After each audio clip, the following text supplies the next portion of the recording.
ओम शांति 8/12/2021 साकार महावाक्य। मिठे बच्चे, संगम जुगर एही अमूल्य मुहूर्त प्रतिटी निश्वास रे बापा को याद कर। तुमर गोटे भी निश्वास व्यर्थ न जाऊ। संगम जुगर एही अमूल्य मुहूर्त प्रतिटी निश्वास रे बाबा को याद कर। तुमर गोटे भी निश्वास व्यर्थ न जाऊ। आजिर प्रश्न, एही समय रे तुमर मनुष्य जीवन बहुत बहुत मूल्यवान अटे। किपरि? एही समय रे तुमर मनुष्य जीवन बहुत बहुत मूल्यवान अटे। किपरि?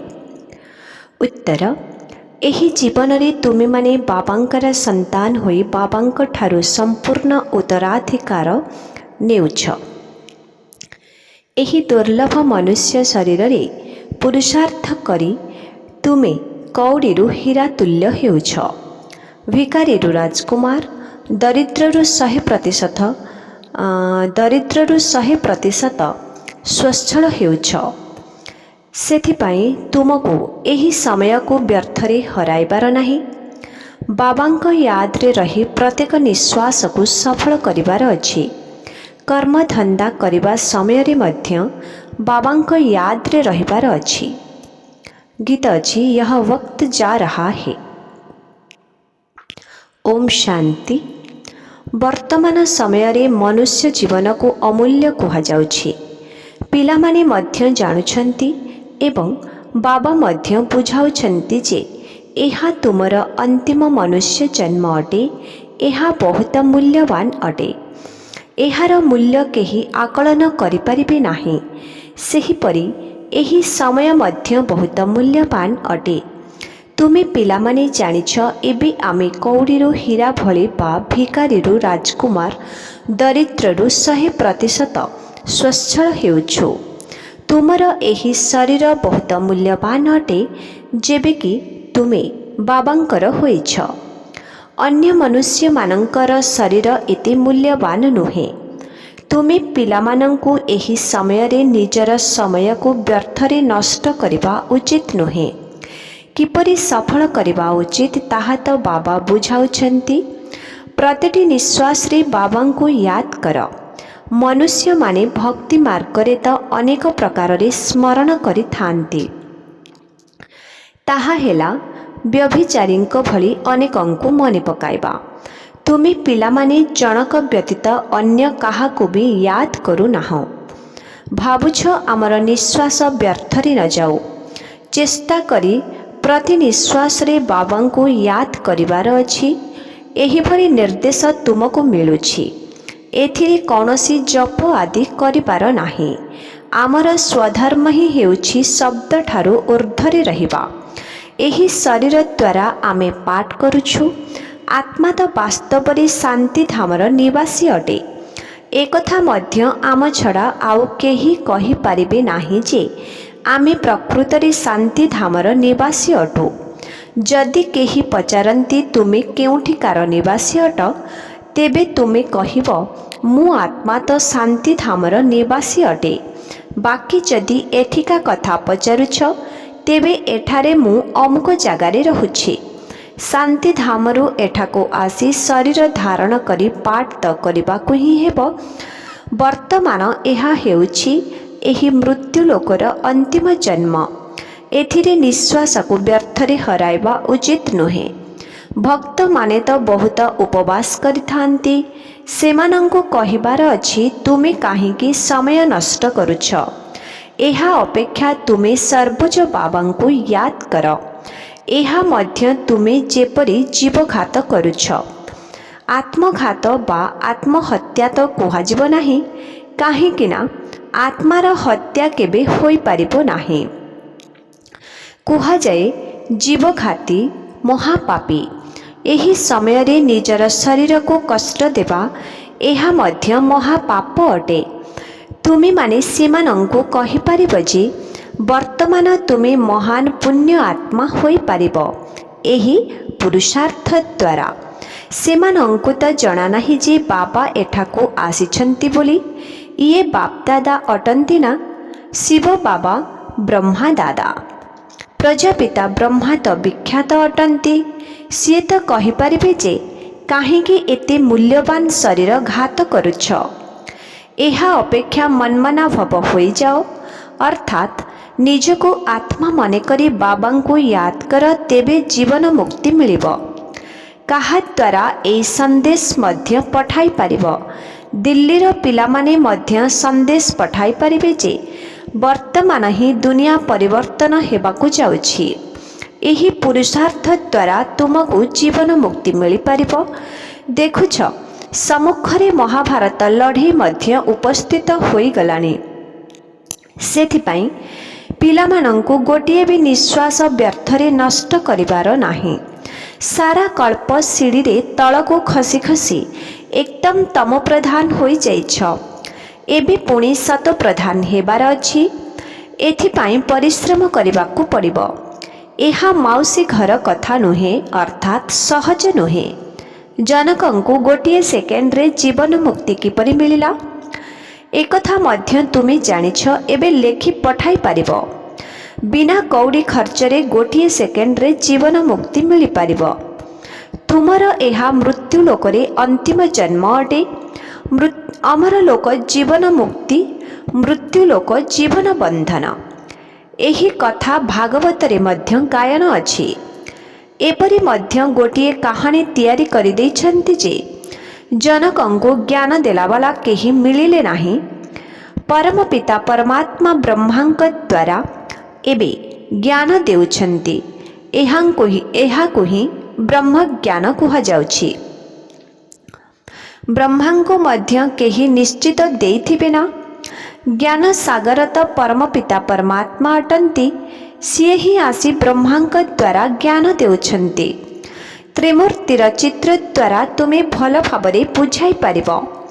ଯଦି କେହି ସେଣ୍ଟରକୁ ଆସୁଛନ୍ତି, ତେବେ ତାଙ୍କୁ ପଚାର, ବୋର୍ଡର ଲେଖାକୁ ପଢ଼ିଛ? କ'ଣ ଲେଖାଯାଇଛି? ବ୍ରହ୍ମା କୁମାର କୁମାରୀ ପ୍ରଜାପିତା ବ୍ରହ୍ମାଙ୍କର ସନ୍ତାନ ଅଟନ୍ତି। ପ୍ରଜାପିତାଙ୍କର କ'ଣ କେବଳ କୁମାରୀମାନେ ହିଁ ସନ୍ତାନ ଅଟନ୍ତି? ନିଶ୍ଚିତ କୁମାର ମଧ୍ୟ ଥିବେ। ତେବେ ଏହା ଆମର ପରିବାର ହୋଇଗଲା। ବ୍ରହ୍ମା ପିତା ଅଟନ୍ତି। ତେବେ ବ୍ରହ୍ମା ପୁଣି କାହାର ସନ୍ତାନ? ଶିବ ବାବାଙ୍କର। ଶିବ ବାବା ଏହାଙ୍କ ଦ୍ୱାରା ସ୍ଥାପନା କରୁଛନ୍ତି। ଏହା ପରିବାର ମଧ୍ୟ ଅଟେ ଏବଂ ପାଠଶାଳା ମଧ୍ୟ ଅଟେ। ସମସ୍ତଙ୍କର ସଦ୍ଗତି ଦାତା ଏକମାତ୍ର ବାବା ହିଁ ଅଟନ୍ତି। ସିଏ ହିଁ ଏହି ଦୁନିଆର ସ୍ଥାପନା କରୁଛନ୍ତି। ତେବେ ନିଶ୍ଚିତ ଏହି ଆସୁରୀ ଦୁନିଆ ସମାପ୍ତ ହେବ।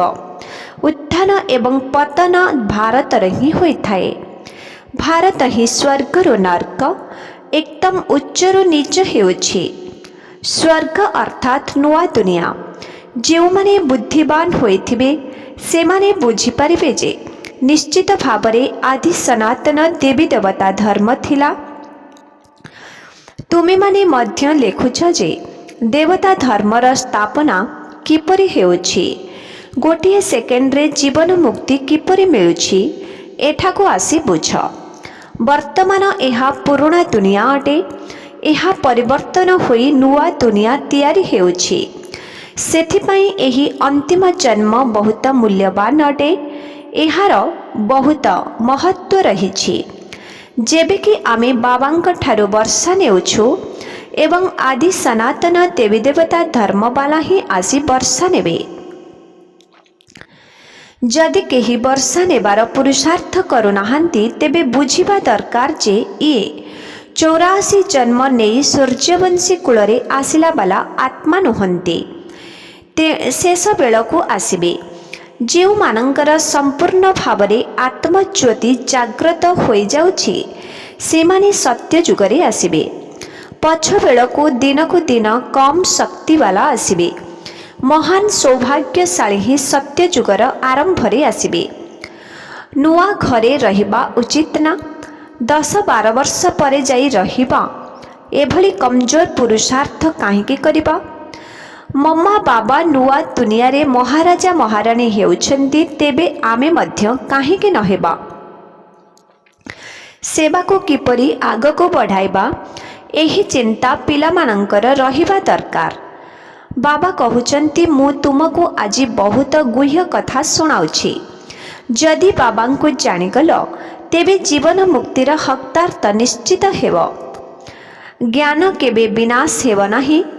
କେତେକ ଲୋକ ଭଲ ଭାବରେ ମଧ୍ୟ ବୁଝୁଛନ୍ତି, ଆଉ କେହି ତ କିଛି ବି ବୁଝୁନାହାନ୍ତି।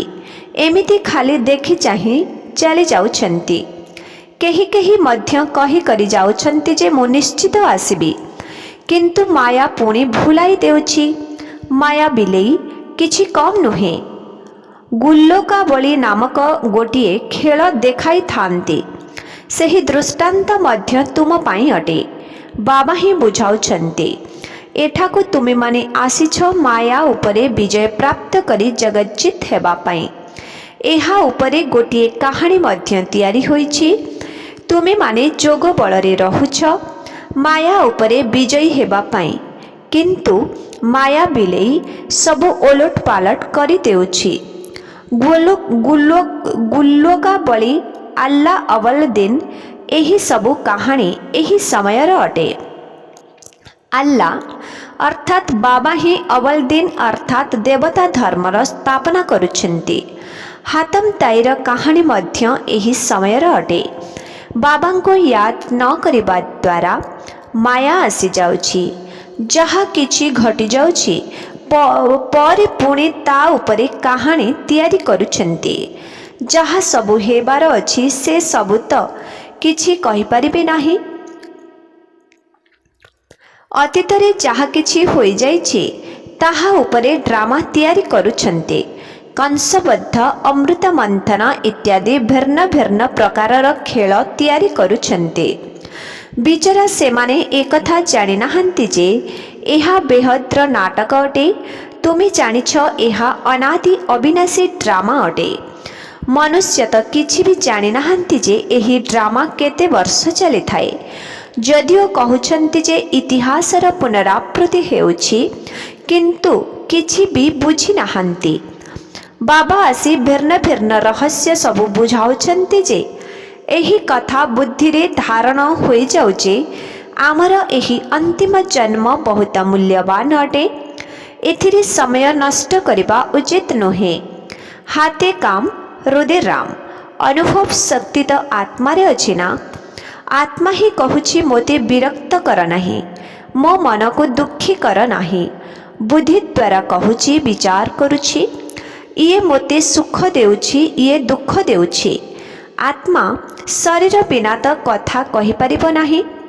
ଆତ୍ମା ହିଁ ସବୁ କିଛି ଶିଖୁଛି। ସଂସ୍କାର ସବୁ ଆତ୍ମାରେ ଭରି ହେଉଛି। ଏବେ ତୁମକୁ ପରମ ପିତା ପରମାତ୍ମା ବ୍ରହ୍ମାଙ୍କ ଦ୍ୱାରା ଶିଖାଉଛନ୍ତି। ତୁମେ ଜାଣିଛ ବାବା ଜ୍ଞାନର ସାଗର ଅଟନ୍ତି, ପତିତ ପାବନ ଅଟନ୍ତି। ସିଏ ଭାରତ ପାଇଁ ବୈକୁଣ୍ଠର ଉପହାର ନେଇ ଆସିଛନ୍ତି। ସେଥିପାଇଁ ଗାୟନ କରାଯାଉଛି ସମସ୍ତଙ୍କର ସଦ୍ଗତି ଦାତା। ତାଙ୍କର ଜନ୍ମସ୍ଥାନ ଭାରତ ଅଟେ। ସୋମନାଥଙ୍କର ମନ୍ଦିର ମଧ୍ୟ ଏହିଠାରେ ହିଁ ରହିଛି। ଶିବ ବାବା ଏଠାକୁ ଆସିଥିଲେ, ସେଥିପାଇଁ ତ ତାଙ୍କର ସ୍ମାରକୀ ରୂପରେ ମନ୍ଦିର ତିଆରି ହୋଇଛି। ସିଏ କେବେ ଆସିଥିଲେ, କ'ଣ କରି ଯାଇଛନ୍ତି, ଏକଥା କେହି ଜାଣିନାହାନ୍ତି। ଲକ୍ଷ୍ମୀ ନାରାୟଣ ଥିଲେ, ପୁଣି କୁଆଡ଼େ ଗଲେ, ସେ କଥା କ'ଣ କେହି ଜାଣନ୍ତି ଯେ ସେମାନେ ଏହି ପତିତ ଦୁନିଆରେ ଅଛନ୍ତି। ସତ ପ୍ରଧାନରେ ଥିଲେ, ପୁଣି ଜନ୍ମ ମରଣ ଚକ୍ର ଲଗାଇ ତମ ପ୍ରଧାନ ହୋଇଯାଇଛନ୍ତି। ନାମ ରୂପ ତ ବଦଳି ଯାଉଛି ନା। ପ୍ରତ୍ୟେକ ଜନ୍ମରେ ରୂପ ବଦଳି ଯାଇଥାଏ। ଏହା ପୂର୍ବ ନିର୍ମିତ ଡ୍ରାମା ଅଟେ, ଯେଉଁଥିରେ ଟିକିଏ ହେଲେ ଫରକ ହୋଇପାରିବ ନାହିଁ। କାହାର ରୂପ କାହା ସହିତ ମିଶିବ ନାହିଁ। ବାବାଙ୍କୁ ପିଲାମାନଙ୍କ ଉପରେ ଦୟା ଆସୁଛି ଯେ ପିଲାମାନେ ନିଜର ପିତାଙ୍କୁ ଜାଣି ଯାଆନ୍ତୁ। ଜଣା ତ ପଡ଼ୁଛି ନା, ବ୍ରହ୍ମା କୁମାର କୁମାରୀମାନଙ୍କ ସଂଖ୍ୟା ବୃଦ୍ଧି ହୋଇ ଚାଲିବ। ଏଭଳି ମଧ୍ୟ ଦିନ ଆସିବ, ଲୋକମାନେ ତୁମ ଚାରିପାଖରେ ଘୂରି ବୁଲିବେ। ତୁମ ପ୍ରଦର୍ଶନୀ ନିକଟକୁ ସମସ୍ତେ ଆସିବେ। ଦିନକୁ ଦିନ ନାମ ବିଖ୍ୟାତ ହୋଇ ଚାଲିଛି। ବାବା ତ ମତାମତ ଦେବାର ପୁସ୍ତକ ମଧ୍ୟ ଛପାଉଛନ୍ତି। ତାହା ମଧ୍ୟ କାମରେ ଆସିବ। बहुतंकु सेवा पाई पठाइबाकु पड़िबो। ଯେଉଁ ପିଲାମାନେ ଯୋଗ୍ୟ ସେବାଧାରୀ ଅଟନ୍ତି ସେମାନଙ୍କୁ ସାରା ଦିନ ସେବା ପାଇଁ ବିଚାର କରିବାକୁ ପଡ଼ିଥାଏ। ସେବା ଅର୍ଥେ କାହା ନିକଟକୁ ଗଲେ ସେମାନେ ତୁରନ୍ତ ବ୍ରହ୍ମାକୁମାରୀମାନଙ୍କ ସହିତ ସାକ୍ଷାତ କରିବା ପାଇଁ ରାଜି ହୋଇଯାଇଥାନ୍ତି। ଯେଉଁମାନେ ଆମରଣ ଅନଶନ ରଖିଥାନ୍ତି ସେମାନେ 10-12 ଦିନ ପରେ ଦୁର୍ବଳ ହୋଇଯାଆନ୍ତି। ତାପରେ ଏତେ ଆଉ କଥାବାର୍ତ୍ତା କରିପାରନ୍ତି ନାହିଁ। ସେମାନେ ମଧ୍ୟ ତୁମ କଥାକୁ ବୁଝିବେ ଏବଂ କହିବେ ଜୀବନ ମୁକ୍ତି ପାଇବାର ଏହା ହିଁ ଠିକ୍ ରାସ୍ତା ଅଟେ। ସମସ୍ତଙ୍କର ସଦ୍ଗତି ଦାତା ତ ଏକମାତ୍ର ବାବା ଅଟନ୍ତି। ବାକି ସମସ୍ତେ ହେଲେ ଭକ୍ତି ମାର୍ଗର ଗୁରୁ। ଗୁରୁ ତ ବହୁତ ହୋଇଗଲେଣି ନା, ସ୍ତ୍ରୀର ପତି ମଧ୍ୟ ଗୁରୁ ଅଟେ। ଶାସ୍ତ୍ର ପୁରାଣର କଥା ଶୁଣାଇଲା ବାଲାଙ୍କୁ ମଧ୍ୟ ଗୁରୁ କହୁଛନ୍ତି। ଏସବୁ ହେଲା ବୁଝିବାର କଥା। ପିଲାମାନଙ୍କର ବୁଦ୍ଧି ସେବା ପାଇଁ ବହୁତ ବିଶାଳ ହେବା ଦରକାର। ବାବାଙ୍କୁ ୟାଦ କରି ରାବଣ ଉପରେ ବିଜୟ ପ୍ରାପ୍ତ କରିବାକୁ ହେବ। କୌଣସି ମୁହୂର୍ତ୍ତକୁ ବ୍ୟର୍ଥରେ ହରାଇବାର ନାହିଁ।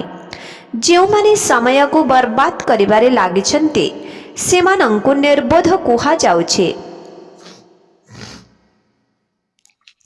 ବାବା କହୁଛନ୍ତି କାହାର ଜୀବନକୁ ହୀରାତୁଲ୍ୟ କରିବା ପାଇଁ ତୁମେ ସେବା କରୁନାହଁ, ସମୟ ଏବଂ ଶକ୍ତିକୁ ନଷ୍ଟ କରୁଛ। କିଛି ବି ବୁଝୁନାହାନ୍ତି, ସେଥିପାଇଁ କୁହାଯାଉଛି ପଥର ବୁଦ୍ଧି। ସବୁକିଛି ଯୋଗ ଉପରେ ନିର୍ଭର କରୁଛି। ବାବାଙ୍କୁ ୟାଦ କର ଏବଂ ବର୍ଷା ନେଇଯାଅ। ଏହାର ଅର୍ଥ କେବେ ବି କେହି ବୁଝିପାରିବେ ନାହିଁ। ସେମାନେ ତ ବ୍ରହ୍ମଙ୍କୁ ୟାଦ କରୁଛନ୍ତି। ବାବା କହୁଛନ୍ତି ମୋତେ ମନେ ପକାଅ, ତେବେ ତୁମର ବିକର୍ମ ବିନାଶ ହେବ। ବ୍ରହ୍ମ କ'ଣ ପତିତ ପାବନ ଅଟେ କି? ପତିତ ପାବନ ତ ପରମ ପିତା ପରମାତ୍ମା ଅଟନ୍ତି। ବ୍ରହ୍ମ କିପରି ହୋଇପାରିବ? ବିଚାରା ବହୁତ ଭୁଲି ଯାଇଛନ୍ତି। ବାବା ପୁଣି ବି ପିଲାମାନଙ୍କୁ କହୁଛନ୍ତି ପିଲାମାନେ ସମୟ ନଷ୍ଟ କର ନାହିଁ, ବାବାଙ୍କୁ ୟାଦ କର। ବାବା ଜାଣିଛନ୍ତି କେତେ ପିଲା ଦିନ ରାତି ବହୁତ ସମୟ ନଷ୍ଟ କରୁଛନ୍ତି। ସାରା ଦିନ କିଛି ବି ପୁରୁଷାର୍ଥ କରୁନାହାନ୍ତି। ବାବା ନିଜର ଦୃଷ୍ଟାନ୍ତ ମଧ୍ୟ ଶୁଣାଉଛନ୍ତି। ଯେତେବେଳେ ଭୋଜନ କରିବାକୁ ବସୁଛ ସେତେବେଳେ ମଧ୍ୟ ବାବାଙ୍କୁ ୟାଦ କରୁଛି। ଯେତେବେଳେ ଭୋଜନ କରିବାକୁ ବସୁଛି ସେତେବେଳେ ମଧ୍ୟ ବାବାଙ୍କୁ ୟାଦ କରୁଛି। ଆମେ ଦୁହେଁ ଏକାଠି ଭୋଜନ କରୁଛୁ। ଏହି ଶରୀରରେ ଦୁଇଟି ଆତ୍ମା ଅଛନ୍ତି ନା। ଏହିଭଳି ୟାଦ କରୁ କରୁ ପୁଣି ଭୁଲି ଯାଉଛି। ଅନ୍ୟ ଅନ୍ୟ ବିଚାର ଆସିଯାଉଛି। ୟାଙ୍କ ଉପରେ ତ ବହୁତ ଦାୟିତ୍ୱ ରହିଛି। ବହୁତ ପ୍ରକାରର ବିଚାର ଚାଲୁଛି। ସେଥିପାଇଁ ବାବା କହୁଛନ୍ତି ତୁମେମାନେ ଅଧିକ ୟାଦରେ ରହିପାରିବ। ୟାଙ୍କୁ ତ ମେହନତ କରିବାକୁ ପଡୁଛି। ସବୁବେଳେ ଭାବ ଯେ ଶିବ ବାବା ଆମକୁ ବୁଝାଉଛନ୍ତି, ତାଙ୍କୁ ହିଁ ୟାଦ କର। ବ୍ରହ୍ମାଙ୍କୁ ୟାଦ କରିବା ଦ୍ୱାରା ଶିବ ବାବା ଭୁଲି ହୋଇଯିବେ। ପିଲାମାନଙ୍କୁ ପ୍ରଥମେ ତ ନିଜର ହିଁ କଲ୍ୟାଣ କରିବାକୁ ହେବ, ତାପରେ ଅନ୍ୟର। କେହି କେହି ତ ଏପରି ଅଛନ୍ତି ଯାହାକି ଅନ୍ୟର କଲ୍ୟାଣ କରିଚାଲିଛନ୍ତି କିନ୍ତୁ ନିଜର କଲ୍ୟାଣ କରୁନାହାନ୍ତି। ଅନ୍ୟମାନଙ୍କୁ ନିଜ ସମାନ କରୁଛନ୍ତି, ପୁଣି ନିଜେ ପୁଣି କୁଆଡ଼େ ହଜି ଯାଉଛନ୍ତି। ଏହା ଆଶ୍ଚର୍ଯ୍ୟ ଅଟେ ନା? ଏକଥା ମଧ୍ୟ ତୁମେମାନେ ଜାଣୁଛ। ତୁମେମାନେ ଅନୁଭବ ମଧ୍ୟ ଶୁଣାଉଛ। ଅନ୍ୟ କୌଣସି ସତ୍ସଙ୍ଗ ଆଦିରେ କ'ଣ ଏଭଳି ବୁଝାଉଛନ୍ତି? ଏଠାରେ ମଧ୍ୟ ଧାରଣା କରିବାରେ କମ୍ ବେଶୀ ରହିଛି। ଏହି ଜ୍ଞାନକୁ ବୁଦ୍ଧିରେ ଧାରଣ କରାଯାଉଛି। ଗାୟନ କରୁଛନ୍ତି ଆମର ଝୁଲାମୁଣି ଭରିଦିଅ। ଏହି ଜ୍ଞାନ ତ ବୁଦ୍ଧିରେ ଭରାଯିବ ନା ଝୁଲାରେ? ପାରସ ବୁଦ୍ଧି ଏବଂ ପଥର ବୁଦ୍ଧି ମଧ୍ୟ ଗାୟନ କରାଯାଏ। ତୁମର ଏହି ଜୀବନ ବହୁତ ଅମୂଲ୍ୟ ଅଟେ। ଏଥିରେ ପୁରୁଷାର୍ଥ କରିବାର ବହୁତ ଆବଶ୍ୟକତା ରହିଛି। ତୁମକୁ ଗୃହସ୍ଥ ବ୍ୟବହାରରେ ରହି ସବୁକିଛି କରିବାକୁ ହେବ। ପରିସ୍ଥିତିକୁ ଦେଖାଯାଇଥାଏ। ଯଦି କେହି କୁମାର ଥାଆନ୍ତି, ସେବା ଭଲ କରିପାରିବେ, ତେବେ ଲୌକିକରୁ ମୁକ୍ତ ମଧ୍ୟ କରିଦିଆଯାଏ, ଅର୍ଥାତ୍ ଯଜ୍ଞରେ ସମର୍ପଣ କରାଇ ଦିଆଯାଏ। ପ୍ରତ୍ୟେକଙ୍କର ପରିସ୍ଥିତିକୁ ଦେଖି ତାପରେ ରାୟ ଦିଆଯାଇଥାଏ। डाक्तर नाड़ी न देखि राय किपरि देबे। बाबा हेले अविनाशी सर्जन, आत्मा को मनमना भावर इंजेक्शन देउछन्ति। यांकर एही गोटिए इंजेक्शन अछि जे कि 21 जन्म पाई सदा निरोगी करि देउछि। प्रजापिता ब्रह्मांकर केते ढेर संतान अछन्ति, तेबे बड़ गृहस्थी हेले ना। एहा हेउछि बेहद र गृहस्थ व्यवहार। ये शिव बाबांकर रथ अटंती ना, तेणु केते रोजगार हेउछि। बाबा कहउछन्ति मु एही रथरे बसी ज्ञान देउछि, नचेत किपरि देबी। कृष्ण तो सत्य जुगर आरंभ समय रे आसी थांती। सेही आत्मा श्यामल अर्थात पतित होई जाइछि, तेणु यांकर बहुत जन्मर शेष रे मु प्रवेश करुछि, सेथिपाई भाग्यशाली रथर गायन हेउछि। अच्छा, मीठे मीठे शिखिलथे संतान मानंक प्रति मात पिता बाप दादांकर मधुर स्नेह भरा स्मृति एवं सुप्रभात। आत्मिक पितांकर आत्मिक संतान मानंकु नमस्ते। आत्मिक संतान मानंकर आत्मिक पितांकु ओम शांति नमस्ते। धारणा पाई मुख्य सार 1 नंबर, निजर तथा अन्य मानंकर जीवन को हीरातुल्य करिबार सेवा करिचल। समय धन एवं शक्ति को बर्बाद करिबार नाही। 2 नंबर, अन्य मानंकर कल्याण करिबा सहित निजर मध्य कल्याण करिबार अछि। बुद्धि रूपक झूलारे ज्ञान रत्न को धारण करी दान मध्य करिबार अछि। आजिर वरदान, प्रारब्ध भोग करिबार इच्छा को त्याग करी उत्तम पुरुषार्थ करुथिबा श्रेष्ठ पुरुषार्थी हुआ। श्रेष्ठ पुरुषार्थी सेही मानंको कुहाଯାଏ ଯେଉଁମାନେ ନିଜର ପୁରୁଷାର୍ଥର ପ୍ରାରବ୍ଧକୁ ଭୋଗ କରିବାର ଇଚ୍ଛା ରଖିନଥାନ୍ତି। ଯେଉଁଠାରେ ଇଚ୍ଛା ରହିଥାଏ ସେଠାରେ ସ୍ୱଚ୍ଛତା ସମାପ୍ତ ହୋଇଯାଏ ଏବଂ ସ୍ୱଚ୍ଛତା ଅର୍ଥାତ୍ କେବଳ ଭାବିବା ବାଲା ହୋଇଯାନ୍ତି। ଯେଉଁମାନେ ଏହିଠାରେ ହିଁ ପୁରୁଷାର୍ଥର ପ୍ରାରବ୍ଧକୁ ଭୋଗ କରିବାର ଇଚ୍ଛା ରଖିଥାନ୍ତି, ସେମାନେ ନିଜର ଭବିଷ୍ୟତ ପାଇଁ ଆୟ ଜମା କରିବାରେ କମି କରିଦିଅନ୍ତି। ସେଥିପାଇଁ ଇଚ୍ଛା ପରିବର୍ତ୍ତେ ଆଚ୍ଛା ଅର୍ଥାତ୍ ଉତ୍ତମ ଶବ୍ଦକୁ ମନେ ରଖ। ଯେଉଁମାନେ ଶ୍ରେଷ୍ଠ ପୁରୁଷାର୍ଥୀ ସେମାନେ ସର୍ବଦା ବେଦାଗ ହୀରା ଭଳି ହେବା ପାଇଁ ପୁରୁଷାର୍ଥ କରିଥାନ୍ତି, କେଉଁ କଥାରେ ଫେଲ ହୁଅନ୍ତି ନାହିଁ। ଆଜିର ସ୍ଲୋଗାନ, ସାଧନ ଗୁଡ଼ିକୁ ପଦ୍ମ ଫୁଲ ଭଳି ଅନାସକ୍ତ ଭାବରେ ବ୍ୟବହାର କର, କାରଣ ଏଗୁଡ଼ିକ ତୁମର କର୍ମଯୋଗର ପରିଣାମ ଅଟେ। ସାଧନ ଗୁଡ଼ିକୁ ପଦ୍ମ ଫୁଲ ଭଳି ଅନାସକ୍ତ ଭାବରେ ବ୍ୟବହାର କର, କାରଣ ଏଗୁଡ଼ିକ ତୁମର କର୍ମଯୋଗର ପରିଣାମ ଅଟେ। ଆଚ୍ଛା, ଓମ୍ ଶାନ୍ତି।